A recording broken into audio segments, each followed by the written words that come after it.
Alors, bonjour à tous. Une des choses dont je veux parler aujourd'hui, c'est notre capacité à identifier et reconnaître profondément la nature de ce que nous sommes, ce que nous appelons qui nous sommes vraiment, la conscience que nous sommes, et ainsi de suite. Donc, en gros, il y a un personnage en moi qui s'est formé, mais je me blesse encore, et je peux comprendre que c'est seulement le personnage qui se blesse, et non la conscience divine dont tout le monde parle. Donc elle ne peut pas être blessée. Alors pourquoi y a-t-il une blessure ici? Comment? Quel est le fossé?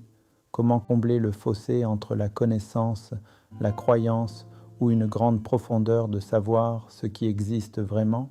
Et d'autre part, on pourrait appeler cela une incapacité.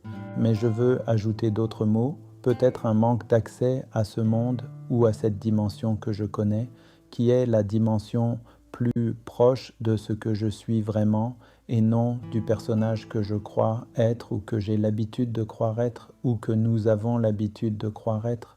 Donc, si vous voulez, disons en quelques mots, le personnage c'est Gadi, et dans ce cas, chacun d'entre nous est invité maintenant à regarder avec moi. Je suis né, j'ai vécu et j'ai appris que c'est mon nom, c'est le nom de ma mère, c'est le nom de mon père. Et pourquoi est-ce que je dis que j'ai appris que c'est le nom? Parce que bien sûr, il y a les personnes elles-mêmes et il y a les relations profondes avec elles. Mais j'ai appris que mon nom est une chose, et si on m'avait appelé par un autre nom, j'aurais appris que mon nom est autre chose.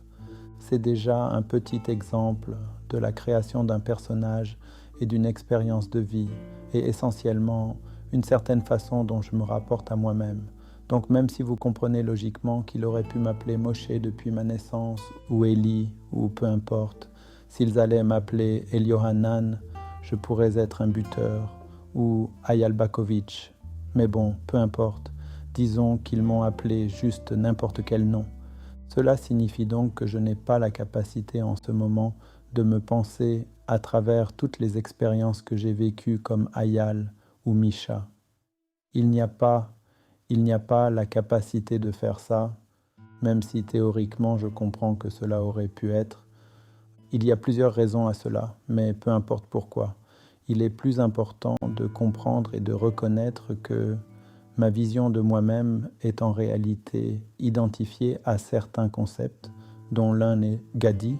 Donc Gadi comme nom me dit que c'est moi, et ainsi de suite. Et mon corps, mon passé et mon histoire sont là. Mais de la même façon, un autre nom aurait pu représenter la même chose, mais je n'ai pas la capacité. Cela me semble surréel que pour toutes les expériences que j'ai vécues, je me regarderai comme Misha ou Moshe ou Michel, donc je n'ai pas la capacité. Essayez vous-même d'imaginer vos vies quand vous regardez en arrière et voyez votre passé à travers un autre nom. C'est très difficile, très peu naturel, très compliqué. Ce ne peut être qu'une idée qu'on peut adopter un instant, mais rien de plus. Et c'est précisément dans ce petit exemple que réside notre conversation ou notre difficulté à adopter ce que nous savons par rapport à notre expérience de vie et à la manière dont nous nous comportons. En fait, toute la façon dont nous travaillons avec la vie, une partie de la façon dont nous décodons la vie et en profitons, nous devons travailler avec ces représentations. Je dois avoir une représentation de la pluie, le mot pluie avec le sens de froid et ainsi de suite. Parce que si je sors et qu'il pleut et que je ne suis pas habillé, alors je vais tomber malade et perdre de l'argent, perdre du travail et ne pas faire avancer les choses. Nous avons donc besoin de la représentation pour fonctionner. Et il y a des représentations auxquelles nous sommes vraiment très fortement attachés. Nous avons donc un attachement à ces représentations. Nous revenons donc à l'axe principal. Et l'axe principal dit qu'il est possible que si je reconnais la nature de qui je suis et que je comprends plus profondément le concept appelé, par exemple, présence ou conscience, et que ce ne sera pas juste un concept ou quelque chose que j'imagine, alors parce que je ferai cela, j'aurai un accès plus profond à l'expérience que je veux avoir, à cette familiarité plus profonde, à plus d'expression de la nature de qui je suis. Permettez-vous un moment pour respirer et ressentir comment votre respiration ne pas pour limiter le, non, pour prendre en compte le fait que l'information n'est transmise qu'à travers les mots. Donc si la respiration s'ouvre davantage et qu'il y a plus d'aisance dans le corps pour écouter, c'est un bon signe. Nous voulons essayer d'aborder les choses suivantes. Nous voulons aborder le fait qu'il est possible que notre conscience de ce que nous vivons vraiment à chaque instant, de quoi est faite notre expérience, plus le rôle de la conscience ou la façon dont elle est tissée, cela sera précieux.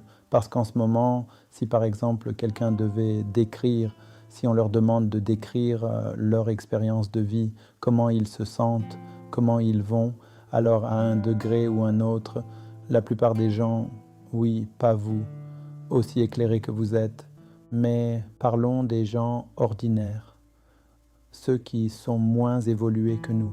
Donc si nous voulons regarder comment ils décriraient les gens, l'expérience, ils diraient dans une certaine mesure, nous dirions tous, nous avons ressenti qu'il m'a dit quelque chose, j'ai dit quelque chose. Ces mots ont suscité un certain sentiment en moi. L'un dira que ces mots m'ont blessé, un autre dira que ces mots ont suscité une expérience en moi. Un autre dira qu'une expérience s'est créée en moi. L'un dira que je me suis souvenu d'une autre expérience et que cela a affecté tout ce que j'ai ressenti. En d'autres termes, selon nos niveaux de profondeur, nous saurons comment exprimer comment l'expérience a été créée par ces mots ou d'autres. Non, nous n'avons pas manqué de mots au fil des années. Et la raison pour laquelle je mentionne cela, c'est que si vous y regardez, la plupart d'entre nous verront les choses à travers ce que nous décrivons, le personnage que je connais. Donc, si mon nom est Gadi, je dirais oui, Gadi lui a parlé comme ça, et il a parlé à Gadi comme ça, et ensuite Gadi a ressenti comme ça, et ainsi de suite. Ou j'ai ressenti et il m'a fait ça, et ainsi de suite. Je le dirai donc et je le décrirai. En d'autres termes, l'expérience sera décrite du point de vue du personnage que je suis et que je vis, et il n'y a aucun problème à cela. Juste pour dire que dans la plupart des cas, nous ne décrirons pas les expériences comme si la conscience que nous sommes ou la nature que nous sommes y était impliquée.